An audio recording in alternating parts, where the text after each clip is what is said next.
Hello my dear friends, आज मैं आपके सामने स्कॉलरशिप जो आपका बताए थे आपको कि क्लास 8 से लेके क्लास 12 तक का राष्ट्रीय सहाय मेधा छात्रवृत्ति योजना जो भारत सरकार की तरफ से दिया जा रहा है, जो भी इतने भी स्टेट है सारे स्टेट का बच्चों को इसमें फॉर्म फिलअप करने का अभी स्कॉलरशिप का फॉर्म भरा जा रहा था। उसके दिसंबर में एग्जाम है।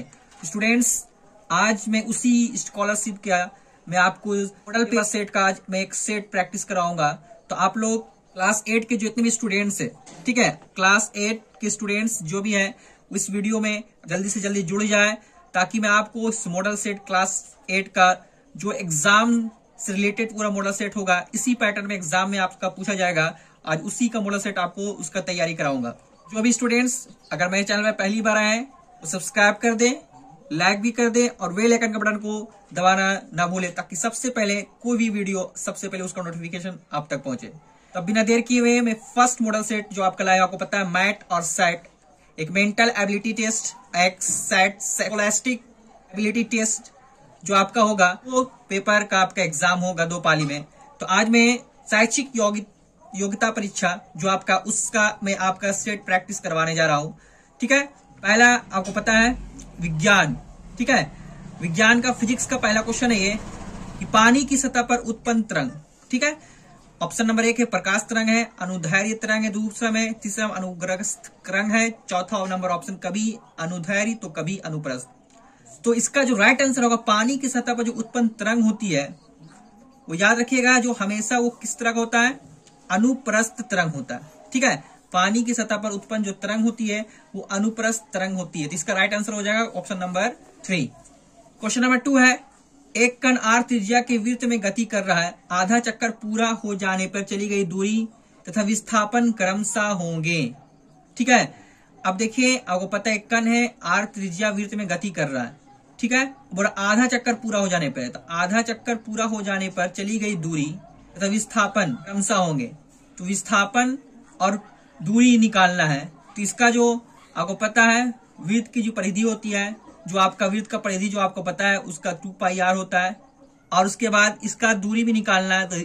तो 2 गुने त्रिज्या, आपका दूरी पता है आपको त्रिज्या है, तो 2 गुने त्रिज्या, तो आपको इसका दो क्रमशः जो होगा इसका πr वृत्त की जो होगा आपका विस्थापन आपका जो होगा πr × 2r। ठीक है, क्योंकि त्रिज्या आपको पूरा चक्कर कटेगा वृत्त का, तो वृत्त का पूरा चक्कर मतलब वृत्त है, इसका पूरा चक्कर ये r है यहाँ, तो फिर ये पूरा चक्कर काटेगा तो ये r + r कितना हो गया, 2r हो गया। ठीक है, और परिधि आपका जो आपका विस्थापन है वो आपका πr। तो इसका राइट आंसर हो जाएगा आपका ऑप्शन नंबर 2 πr × 2r। ठीक है, नेक्स्ट क्वेश्चन है 3 नंबर, किसी स्थान पर सरल लोलक की लंबाई 1 मीटर है और उसका दोलन का आवर्तकाल 2 सेकंड है, तो उस स्थान पर गुरुत्वीय त्वरण ज्ञात करना है। ठीक है स्टूडेंट्स, ये क्वेश्चन आपका न्यूमेरिकल का टाइप का क्वेश्चन है, इसको आपको बनाना पड़ेगा। ठीक है, अब इसको हम बनाएंगे कैसे, अब मैं आपको बताऊंगा, क्योंकि इसको सॉल्व करेंगे तभी आंसर आएगा। देखिए क्या बोल रहा है, स्थान पर सरल लोलक की लंबाई, सरल लोलक की लंबाई दिया हुआ है, उसको मान लेते हैं सरल लोलक,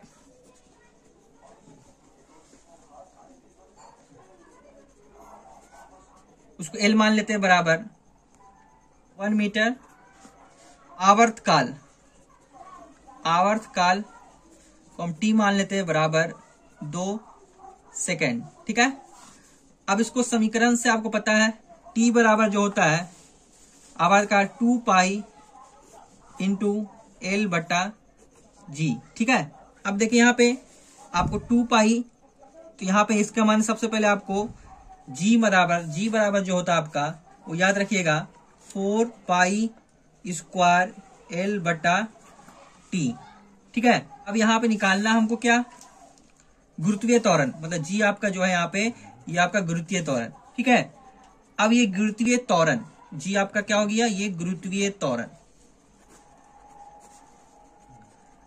ठीक है, तो हमको इसी से निकाल लेते हैं। ठीक है, डायरेक्ट अब जी बराबर जो हम लिखेंगे, जी बराबर तो 4 × पाई का मान आप 22/7 भी रख सकते हैं, 3.14 मान लो 3.14 रखते हैं, या 22/7 भी रख सकते हैं आप। चलिए हम उसको 22/7 ही रखते हैं, 22/7 × 22/7 L आपका 1 है बटा T आपका 2। ठीक है, सॉरी यहाँ पे T² होगा, 4π² L/t², तो 2 × 2। अब देखिए यहाँ पे इसको काटना है, कटेगा तो काटेगा, नहीं कटेगा तो देखिए 2 2 कम 2, 2 दूनी 4, ये 2 से 2 खत्म हो गया। ठीक है, अब इसको गुना कर दीजिए, 22 इंटू 22, 7 इंटू 7। ठीक है, तो आपका 22 को गुना करेंगे 22 से तो इसका आंसर आएगा 22 गुने 22, 2 दूनी 4, 2 दूनी 4, 484। ठीक है, ठीक है।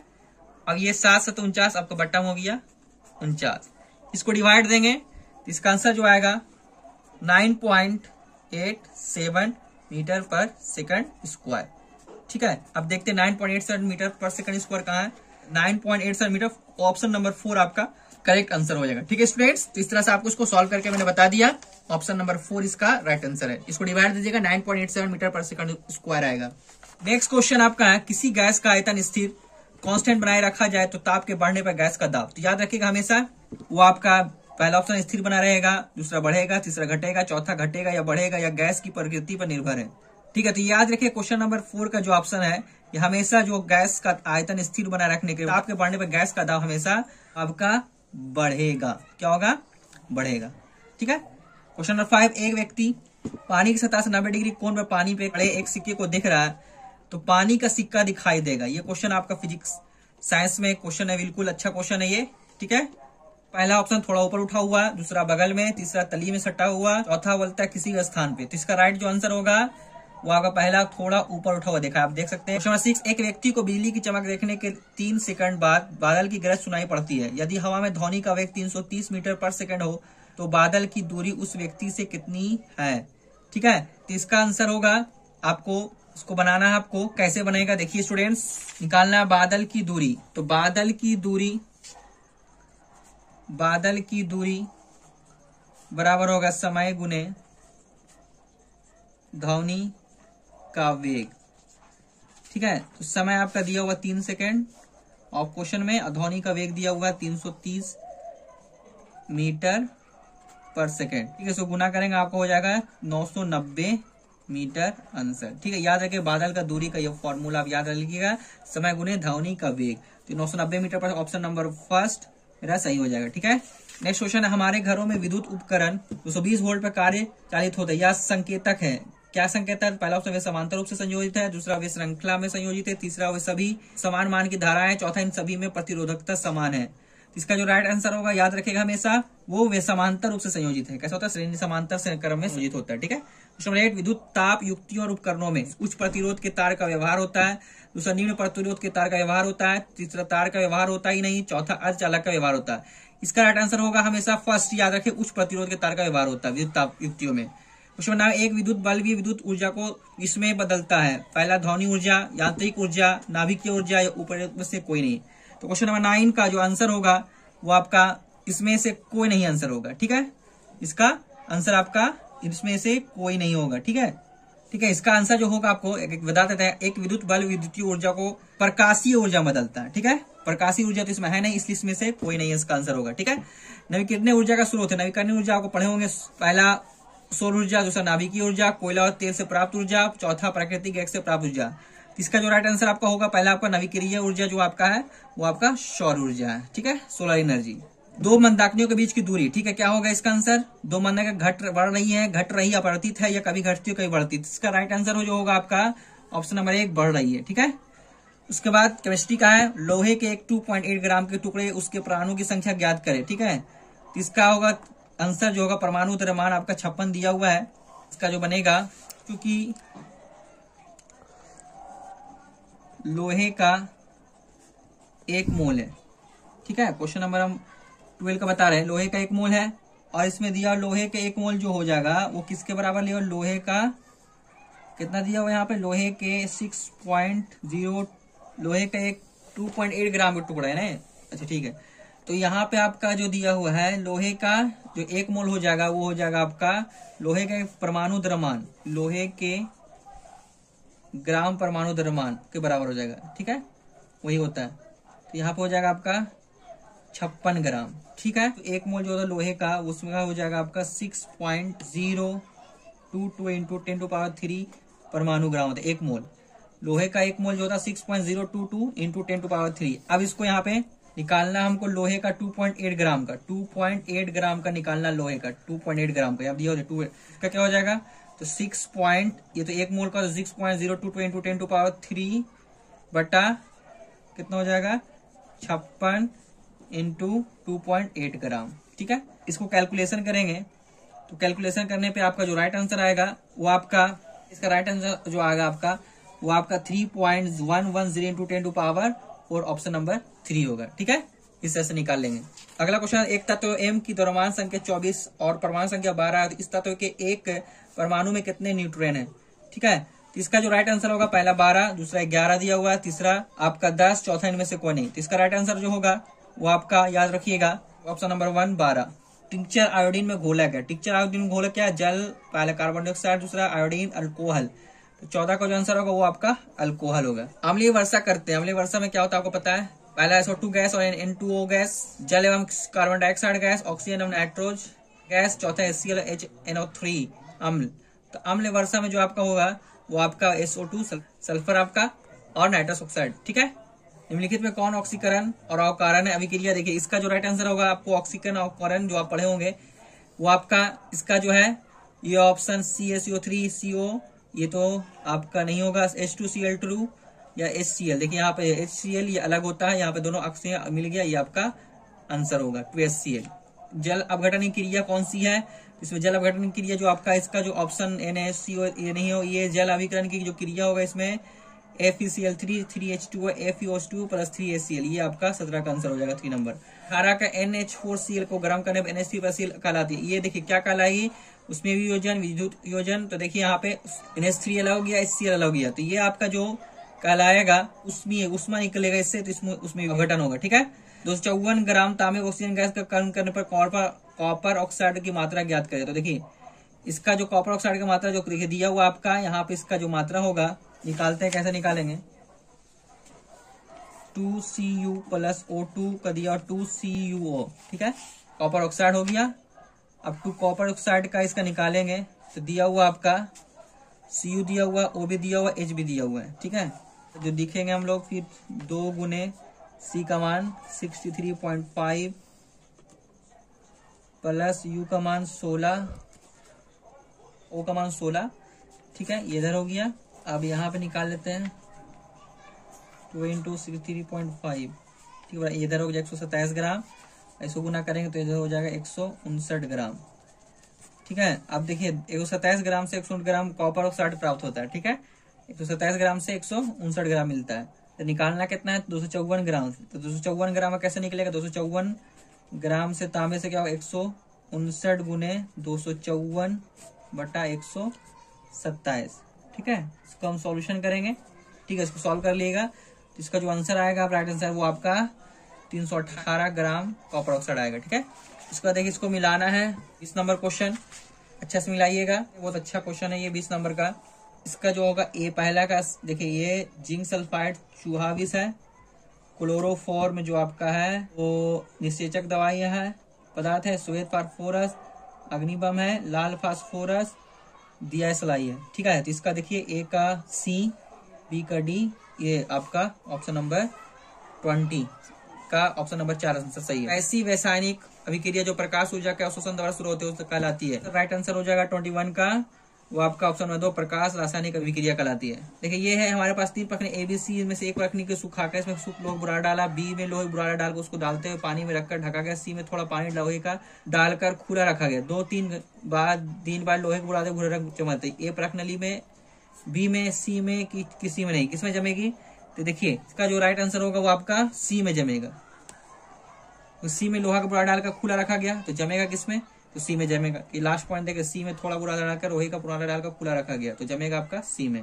टेक्निकल वाला क्वेश्चन है। ठीक है, 9 में से कौन सी चमगादड़ के पंखे के समझाते हैं, इसका आंसर जो राइट होगा मानव की भुजा। ठीक है, तो अब इस ऊंचाई पर रहने वाले लोगों में लाल रक्त की कोशिकाएं बढ़ जाती है, क्यों, पर्वतों पर ऑक्सीजन की मात्रा कम होती है, शरीर को गर्म करने के लिए अधिक उष्मा की आवश्यकता होती है, पर्वतीय वायु में कीटाणु नहीं होते हैं, पर्वतीयों पर अधिक ऑक्सीजन प्राप्त होती है।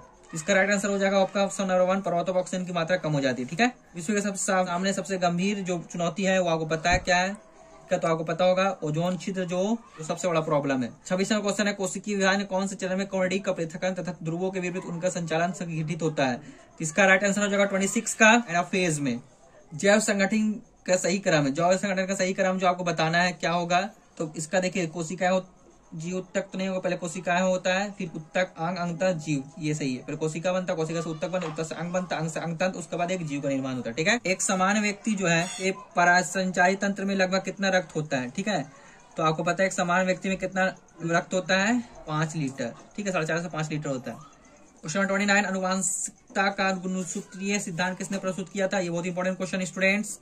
29 का जो आंसर होगा आपका ये सूटन और बेवोरी ने किया था। ठीक है, मनुष्य के शरीर में कुल हड्डियां होती है, आपको पता है, बहुत इजी क्वेश्चन है। मनुष्य के शरीर में कितना 206 हड्डी होती है। प्रकाश संश्लेषण मुख्यतः बनता है, प्रकाश संश्लेषण क्या क्या बनता है?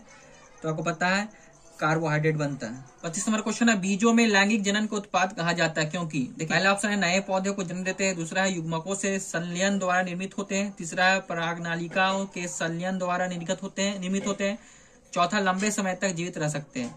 ठीक है, तो बीजों में जो लैंगिक जनन का उत्पाद कहा जाता है क्योंकि ये युग्मकों से संलयन द्वारा निर्मित होते हैं। ये आंसर आपका राइट आंसर है। ठीक, ऐसी प्रजातियां जिसके विलुप्त होने या खतरा होता है कही जाती है, उसको क्या कही जाती है? विलुप्त या खतरा होने पे हो, मतलब वो खत्म होने के कार पे। ये बहुत इजी क्वेश्चन है आपका। संकटापान प्रजातियां, भेदनाथी प्रजातियां, जोखिमग्रस्त प्रजातियां या दुर्लभ प्रजातियां, तो ये आपका संकटापान प्रजातियां कर लेते हैं। ठीक है, 24 नंबर को फल बनते हैं, पहला साइकस से, पाइनस से, ब्रेसिका से। तो याद रखिए फल जो बनते हैं याद रखिएगा, इसको याद रखिए, ब्रेसिका से बनता है, रट लीजिए इसको एकदम। उभयलिंगी जंतुओं में होता है, क्या होता है? प्रत्येक महीने में एक अंडोत्सर्ग होता है, एक वर्ष में एक अंजन काल होता है, प्रत्येक महीने में एक मासिक चक्र होता है, एक अंडान होता है। उभयलिंगी में क्या होता है? ये आपका एक वर्ग में एक जनन काल होता है। ठीक है, नेक्स्ट क्वेश्चन है, मनुष्य में ने जीव भोजन बनाने की कला कब सीखी है? तो ये आपका पाषाण काल में, नवपाषाण काल में, मध्य पाषाण काल में, ऐतिहासिक काल में। तो इसका मनुष्य जो सीखा हुआ नवपाषाण काल में सीखा। ठीक है, न्यूलिथिक एज में। 37 नंबर, मोहनजोदड़ो, लोथल एवं कलिबंगा से मिले राजमुद्रक क्या संकेत करते हैं? पहला व्यापार, पूज्य चिन्ह, तीसरा निर्यात के लिए वस्तुओं पर मोहर, चौथा विदेशी यात्रा की अनुमति। इसका जो क्या संकेत मोहनजोदड़ो कलिबंगा में जो मिले वो आपका संकेत करते हैं निर्यात के लिए वस्तुओं पर मोहर। ठीक है, सांची का स्तूप किसने बनवाया था? तो आपको पता है सांची का स्तूप जो बनाया था वो आपका अशोक ने बनाया था, तो इसका राइट आंसर अशोक हो जाएगा। इनमें से कौन प्राचीन ग्रंथ रावतरंगिनी के लेखक है? कलहन है। ठीक है, तो कलहन है, फर्स्ट नंबर ऑप्शन सही हो जाएगा। बाबरनामा की रचना किसने? तो बाबरनामा पता है, बाबरनामा किसने लिखा था? अब्दुल रहीम खान खानी। ठीक है, तो अब्दुल रहीम खान। ठीक है, सल्तनत काल के किस सुल्तान ने सैनिकों को नगद वेतन देने की प्रथा का शुभारंभ किया था? तो सल्तनत काल में सबसे पहले जो किया था वो अलाउद्दीन खिलजी ने किया था। ऑप्शन नंबर 2 सही होगा। 42 निम्न में किसे तौलाए सितारे जैसे वाद्य यंत्रों का आविष्कार का श्रेय प्राप्त है? तो तौलाए सितार जो है वो आपका अमीर खुसरू बजाते थे, तो ये अमीर खुसरू फर्स्ट नंबर ऑप्शन सही होगा। श्री नामक नगर की स्थापना किसने की? तो श्री नामक नगर स्थापना जो आपका अलाउद्दीन खिलजी, ऑप्शन नंबर 3 जो है सही हो जाएगा। ठीक है, भारतीय सिविल सेवा में चुने गए पहले भारतीय का नाम आपको पता है? भारतीय सिविल सेवा पहले भारतीय का जो नाम है सत्येंद्र नाथ टैगोर। ठीक है, रविन्द्रनाथ टैगोर भाई सत्येंद्र नाथ टैगोर। अंग्रेजों ने किस सिक्के ढालने के टकसाल सर्वप्रथम कहाँ स्थापित किए थे? तो सिक्के ढालने का जो सबसे पहले जो स्थापित किया था वो आपका चेन्नई में किया था। ठीक है, ऑप्शन नंबर 3 सही हो जाएगा। सती प्रथा का उन्मूलन किस गवर्नर जनरल के शासन काल में हुआ था? सती प्रथा का उन्मूलन जो आपका है वो आपका लॉर्ड विलियम बेंटिंक ने के द्वारा किया गया था। ठीक है,